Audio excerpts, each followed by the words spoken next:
actually continuing on the Dante road in his famous poem Inferno. We are going from one circle to another, a lower one. And I will be this morning talking about the European system, the continental European system. And as a system where all the necessary prerequisites that Marty was talking about for a successful transitory process has been conspicuously lacking. And of course, this afternoon I will attend to the Swedish case because I think that could be of some interest for you in Israel. And so I'm leaving out the Nordic countries and I am leaving out Switzerland. But pretty much the other ones are there in my gloomy and sad story. We are now leaving sunny California, even more, from the foggy islands in the North Atlantic. We are going down the abyss of continental Europe. And I must state that it is my highly personal view, so it probably will be corrected by my continental friends, Guy Neal and Ulrich Teichler, in the afternoon, so don't really mind too much about what I'm saying. You got the true story in the afternoon.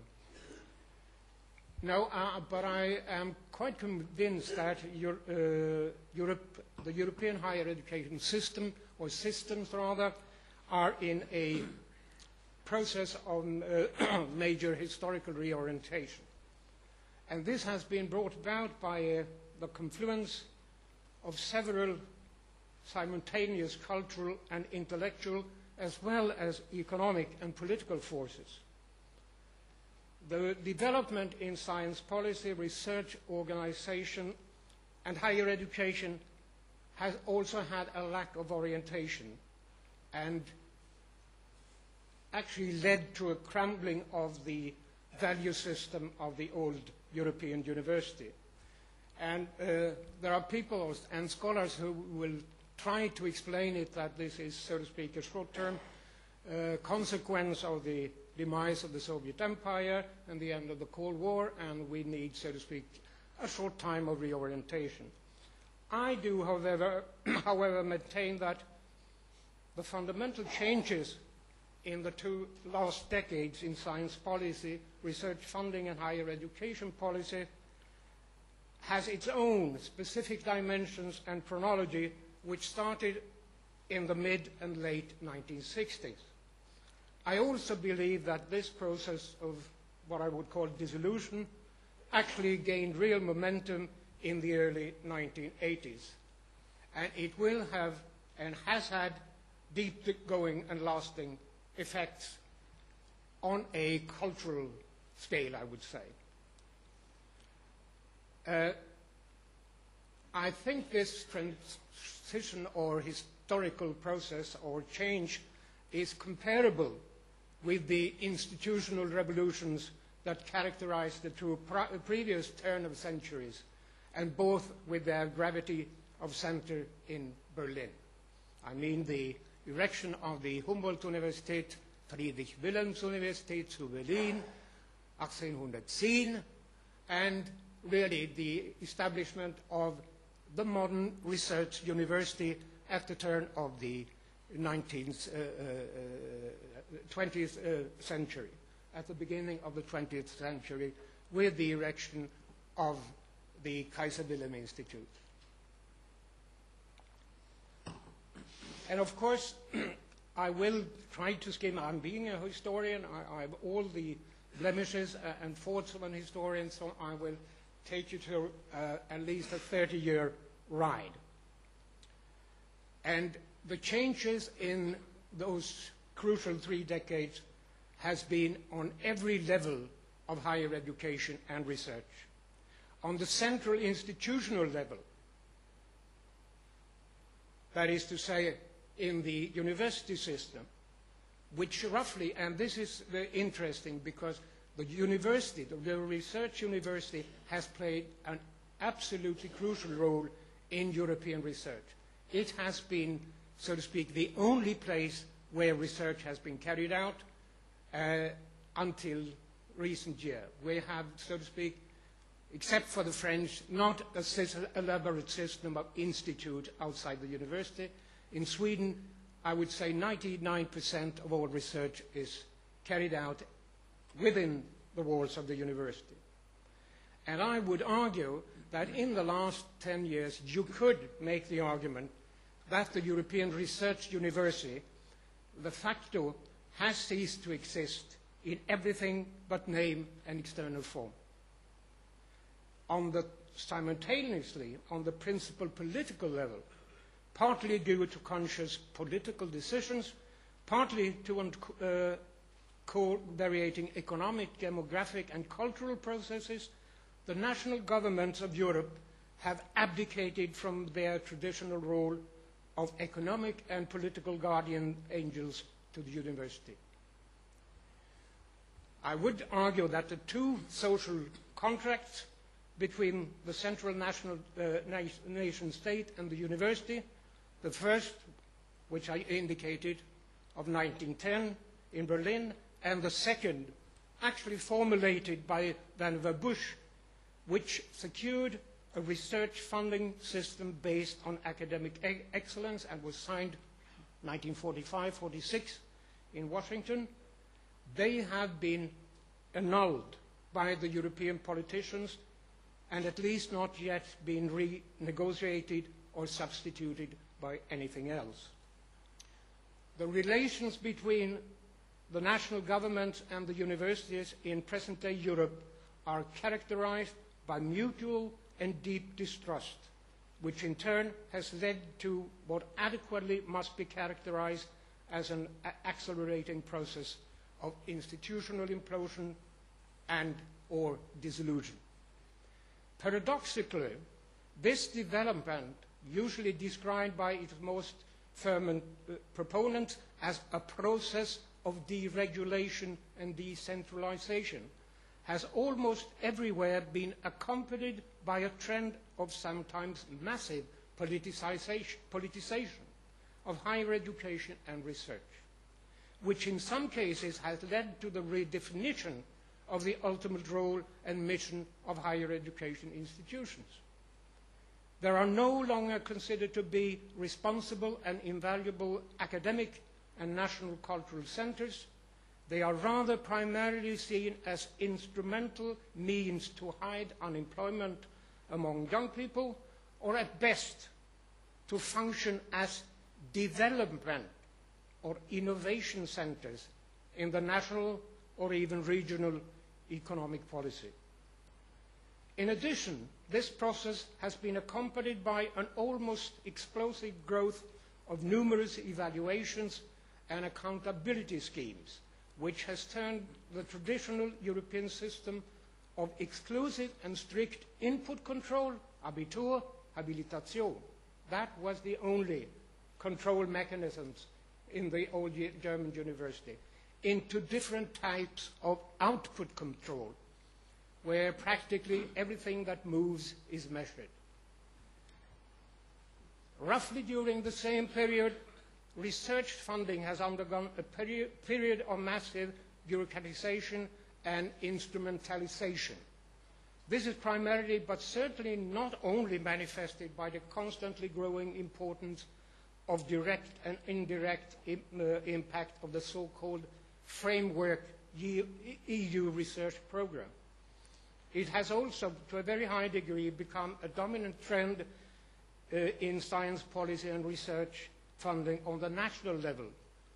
The policy for science that characterized the first 3 decades, the Vannevar Bush formula, has in practice been abandoned for something that rightfully could be labeled politicized science. This has gradually led to the growing tendency in research funding to replace the traditional criterion of academic excellence by more nebulous criteria, sometimes labeled strategic, sometimes social, economic relevance, sometimes mode 2, sometimes the production of socially robust knowledge. I could go on for a week. Subsequently, this has led to a system of research funding where politically controlled earmarking and pork-barreling and strategic allocation of resources has become the rule rather than the exception. Ultimately, this will eventually have deep consequences also for discipline formation and for other dimensions of the internal life of science, including the self-understanding and professional ethos among scientists and scholars. Thus, it is not only relevant to talk about a gradual demise of the university, but at least in relative terms also a decline of the disciplines, particularly in research policy planning. Even if the traditional disciplinary structure is still well anchored in academic life and prestige structure, it has nevertheless gradually lost its favorable position in the research policy hierarchy. Usually this development is explained as a more or less natural consequence of the alleged widening gap between academic basic research and the acute real problems the world is facing and will be facing in the near future. But this is only partly true. For instance, the insistence on interdisciplinary approaches is not only dictated by the alleged lack of relevance in modern science, it has also turned into an ideological or political tool to undermine the traditional academic value system and an autonomy.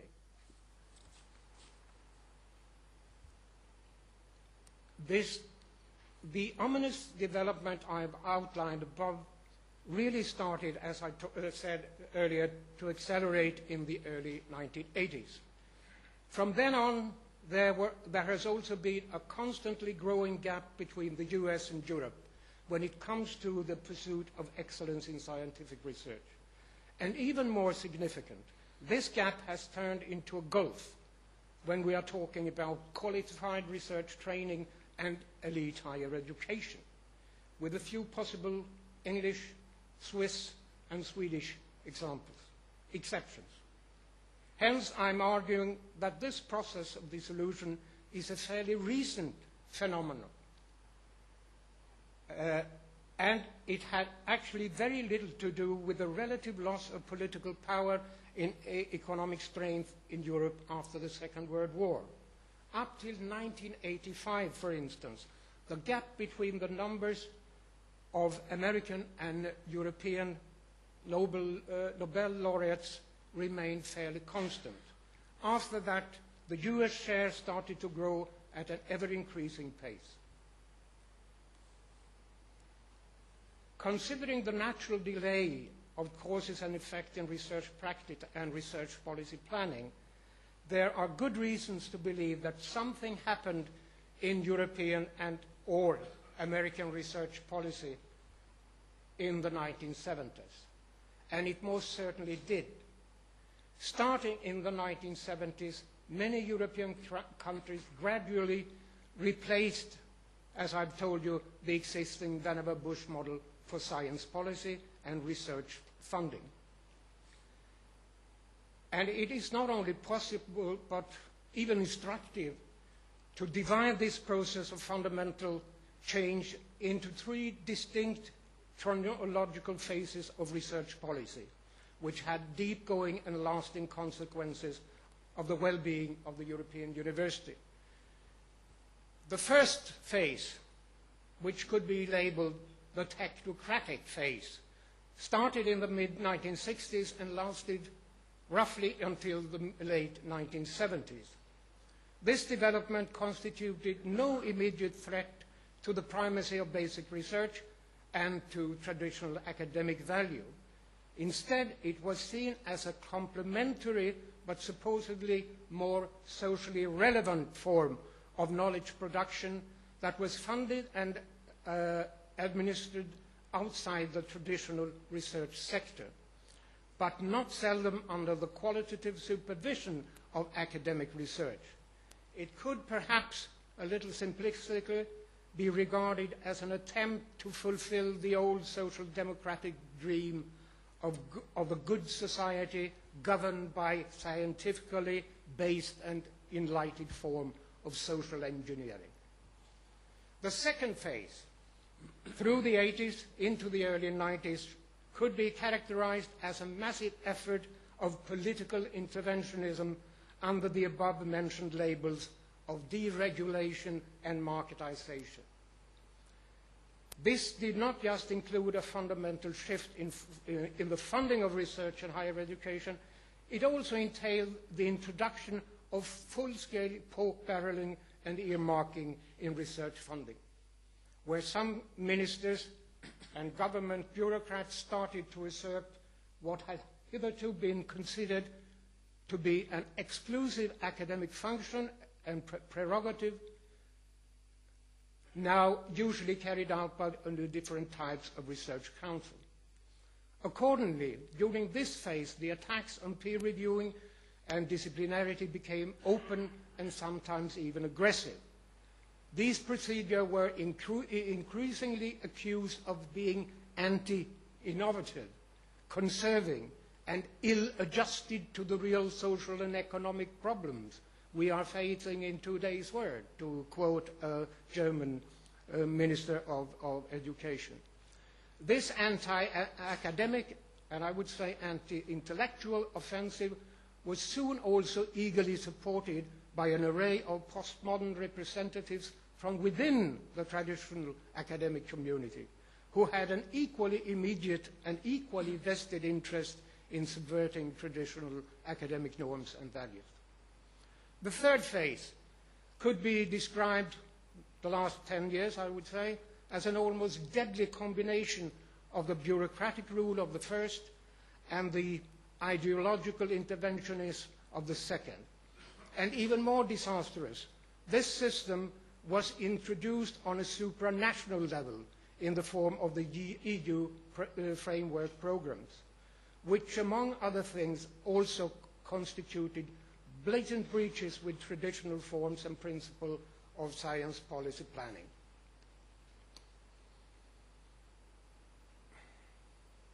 Simultaneously, and this is important, during this phase, the systematic underfunding of the research universities, which in many European countries has started already in the late 1970s, became almost endemic.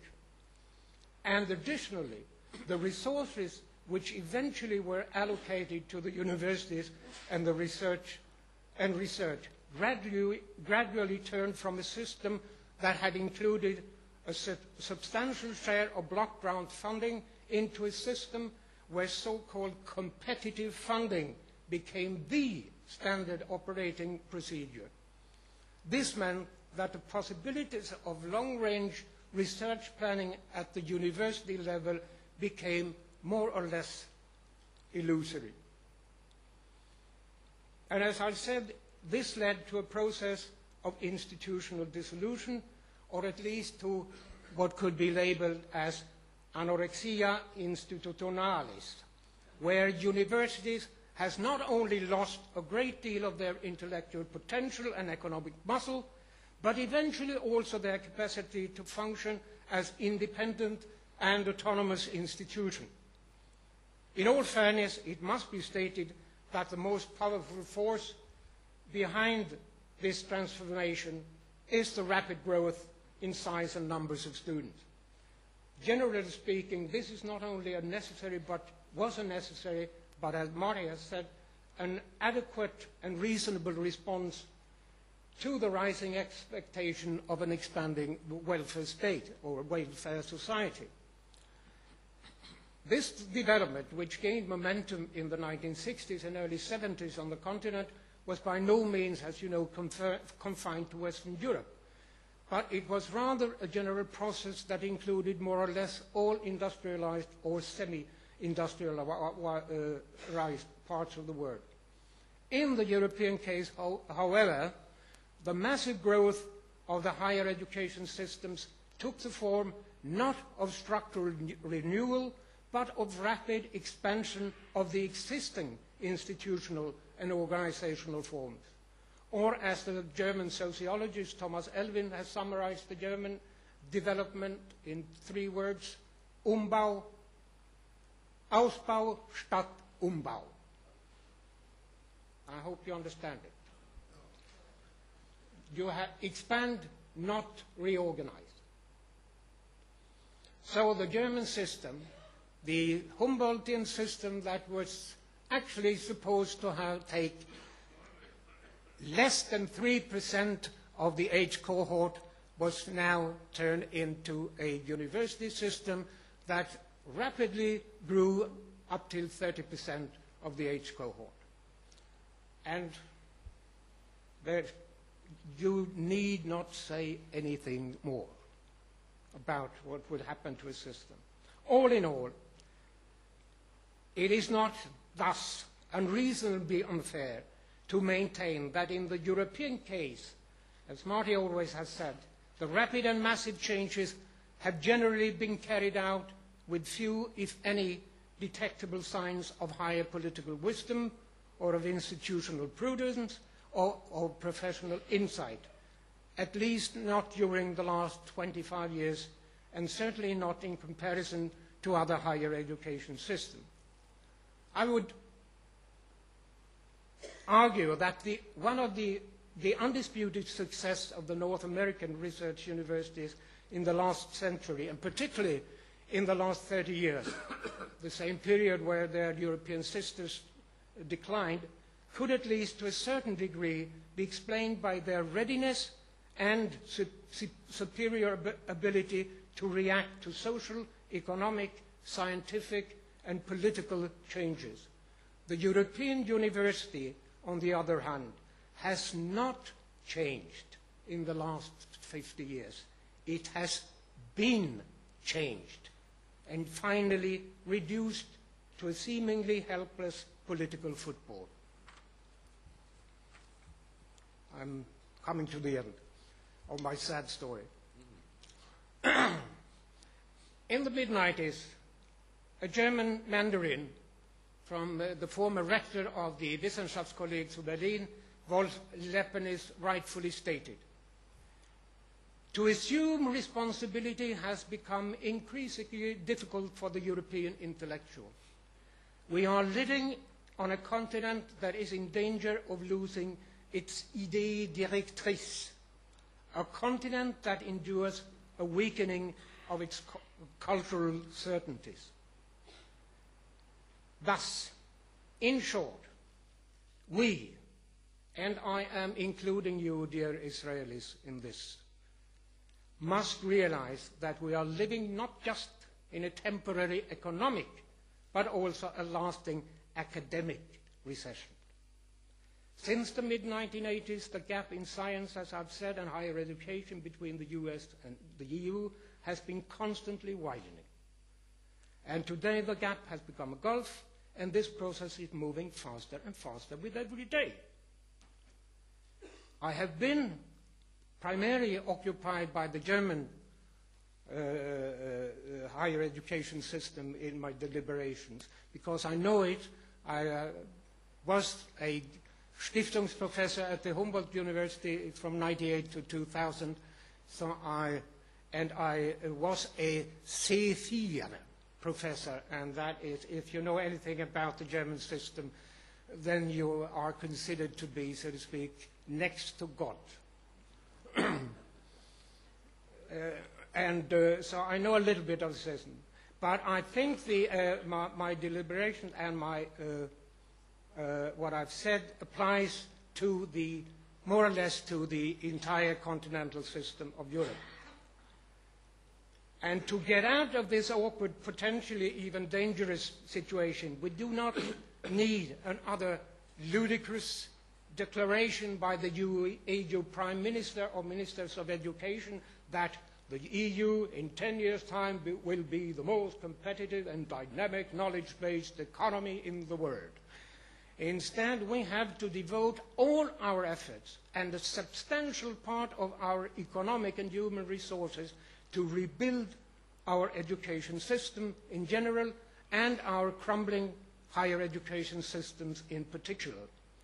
In short, in addition to building a well-functioning system of almost universal tertiary education, we must consciously and systematically create a number, say about 90, of adequately funded European elite research universities that are seriously devoted to the pursuit of knowledge, the rigorous critical appreciation of achievement, and the academic and professional training of persons at the highest level.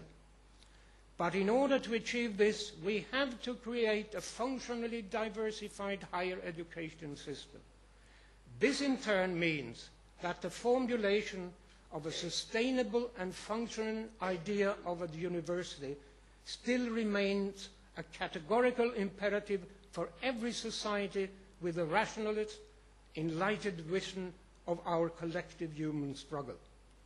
This not least because I truly believe that a research system that is totally independent from that particular and peculiar Lebenswelt that the European Research University has constituted for 200 years will sooner or later suffer from a deep loss of creativity, of cultural competence, and eventually also from a drop in economic efficiency. In our necessary efforts to convince the ruling classes, and at the same time reminding ourselves of our common duty to preserve and cultivate this irreplaceable intellectual space and institutional order called university, we still need the examples of the two Prussian Musterknabe, Alexander and Wilhelm von Humboldt, certainly not to tell us and show us how to do it, because they can't, but convince us that it can be done, even under the most pressing and depressing circumstances. Thank you.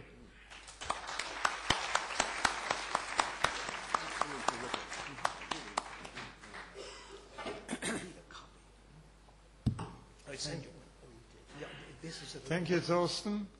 And I think we'll take a question here. Microphone. Two questions. Wait.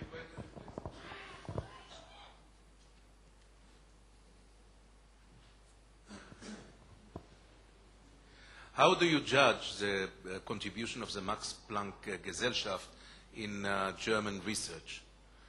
And the second question. Positively. Well, to what extent is it?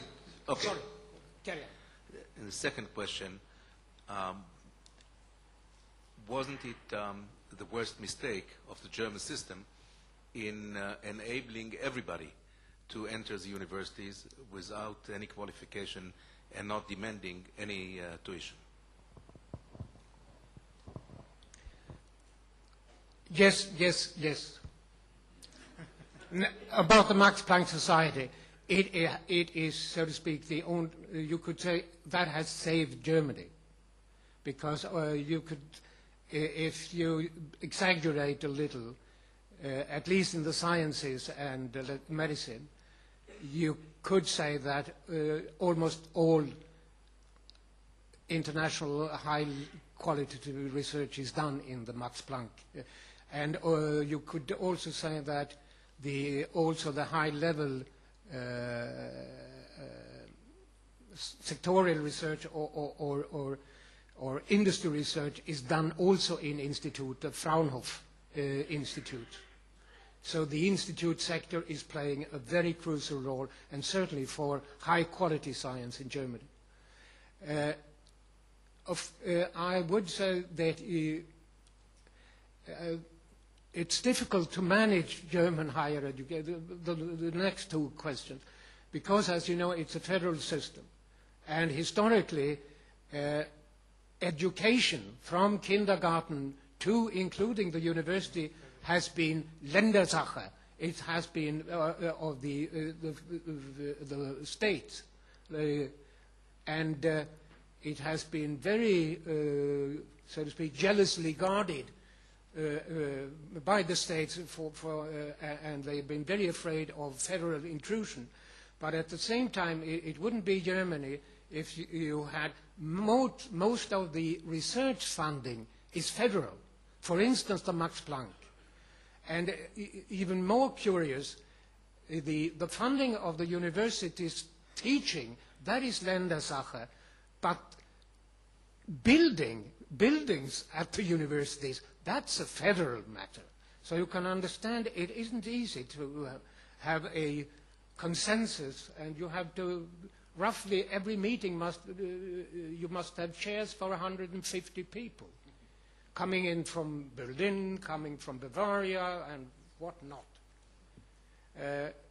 And the overcrowding of the university is also partly a constitutional thing, because it was stated in the new constitution in 1945 that it was the constitutional right of every German with the Abitur to attend a university. And and one of the a university of his or her choice. And this was, this was partly not a mistake in a sense. It was a political decision. It was a democratization. It was really a part and parcel of the, so to speak, denazification of Germany. And one of the reasons the Germans, and this is probably the main blame should be put on the philosopher Karl Jaspers, the friend of Hannah Arendt, because actually directly after the war he made a famous speech called Idee der Universität.